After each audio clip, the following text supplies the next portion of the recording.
Join Vince and I, and even Dooms Vince, every Wednesday night at 7 Central Time on the Supervillain Network for a brand new episode of the Geekvolution Radio Hour. A full hour of intellectually stimulating discussion, or the next best thing. Let's talk a little bit about Independence Day Resurgence. So, was this a thing you even knew was happening? I had no idea. Oh, that's fun. So you got to see the trailer, like, oh, really? Independence Day? Okay. Cap's like, hey, Vince, we're going to watch a trailer for Independence Day 2. And I said, really? Like, you know, I liked Independence Day. Yeah. I enjoyed it when I was younger. Me too. But, did you see it in the theater? Yes. I saw it in the theater. It was a big deal. It was amusing. It was fun. I watched it with my mom. It was great. But in retrospect, I don't know if I would enjoy it watching it again. Yeah.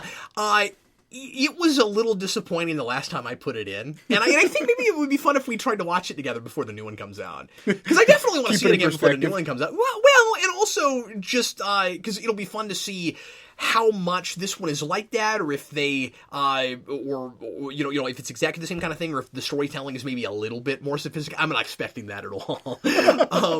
This trailer is kind of exactly what I would have hoped for just for what it looks like. This is going to be on a couple different fronts. First of all, it just looks wildly over the top and exactly what Independence Day was, which was just a big crazy action fest, and it was this.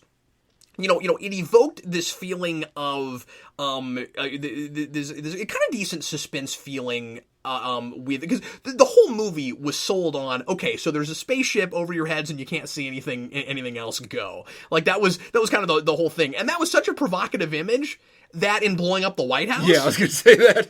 So you got to wonder if they'll do like a rebuilt White House in this. Now that I'm thinking about it, they'll make it like the greenhouse or something like that, just to support, you know.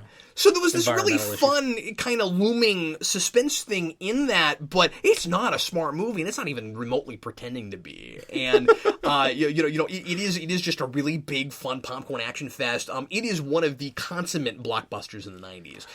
And I've always wanted Jeff Goldblum to watch me get married.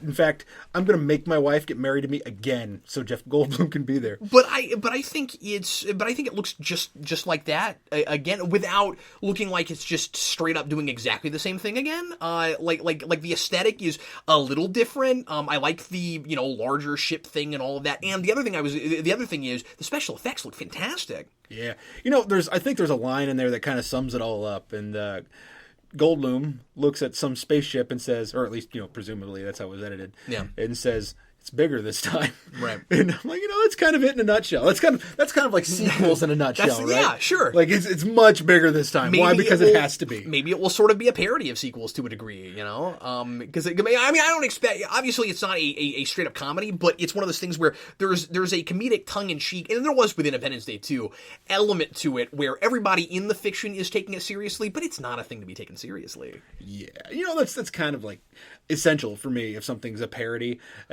The characters have to take it seriously, because if it's or if there's like something that's obviously not impressive and then the characters don't take it seriously, or it's super impressive, characters don't take it seriously, or if it's not impressive at all and they can't take it seriously, it annoys the crap out of me. I kind of like it when we have this like 80s camp type thing happening. Yeah. Granted, I realize that wasn't an 80s movie, but still. Is this a thing? Yeah, but it's calling back to all that. Is this a sequel that we needed? No, certainly not. But necessity and entertainment are two different things. But is it a thing that can be massively improved upon? Oh yeah, and I'm hoping maybe it does. I mean, like I'm hoping that however they beat the aliens this time is a lot more clever and original than the way they did it the first time, because spoiler alert if you've never seen that movie, but they do it with a virus and they just rip off H.G. Wells, and like no one should be surprised when you have, I mean, so your consummate, what they try to make, and I think they sort of succeeded at, the consummate alien invasion movie of the 90s is ripping off the first alien invasion story. Okay, but I mean that's what it was. It was just War of the Worlds. They'll here's what they're gonna do. I know this for a fact. Trust me. Don't trust me. They're gonna kill him with water. There's gonna be like a little girl that leaves like cups of water everywhere around the planet, and then they're just gonna knock like baseball bats, just hit water everywhere. It's gonna be great. I'm hoping that their one weakness is Reese's Pieces. That's I think that would be wonderful. You call back to the consummate alien movie of the late '80s with E.T., and you have evil aliens, and you kill them all with Reese's Pieces. And then E.T. shows up at the end and says, "Ouch," and then eats all the Reese's Pieces. The ones that are left over. That's right. The ones that didn't get dumped into a landfill somewhere. Oh, that's different. Oh, okay. Although it might be fun if you did it with a different candy. You could do it with Skittles, and you could rain Skittles down upon them, and then make it the whole thing a Skittles commercial and be like Taste the Rainbow.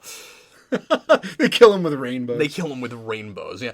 So returning cast, the big actors are Pullman.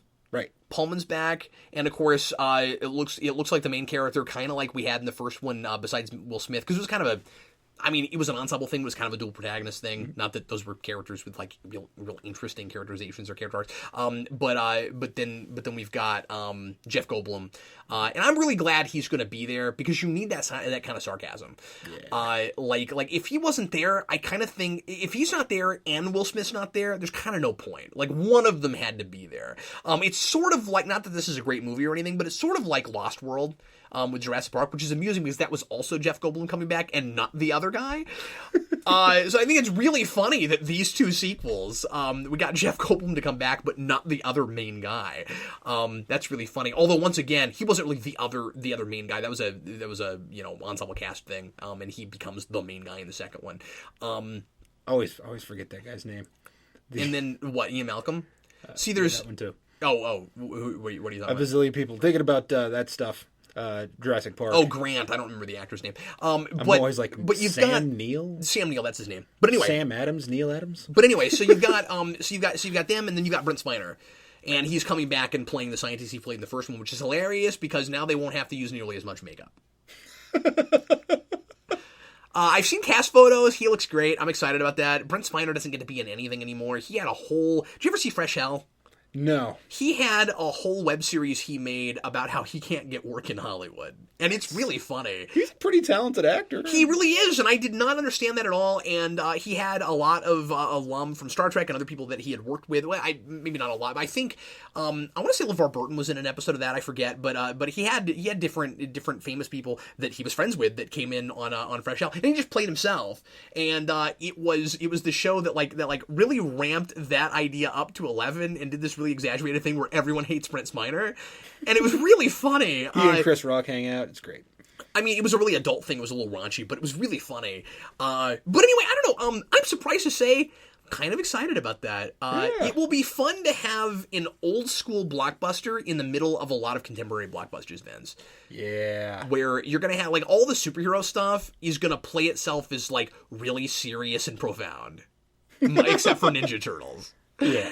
And Deadpool, but Deadpool still will probably have some elements of that, even though it's a comedy. And then you'll have Independence Day, which is just a straight up '90s throwback thing. And it will probably just be a kind of harmless, okay, we didn't need that, but that was fun, kind of thing. Yeah, white noise, but not unwelcome white noise.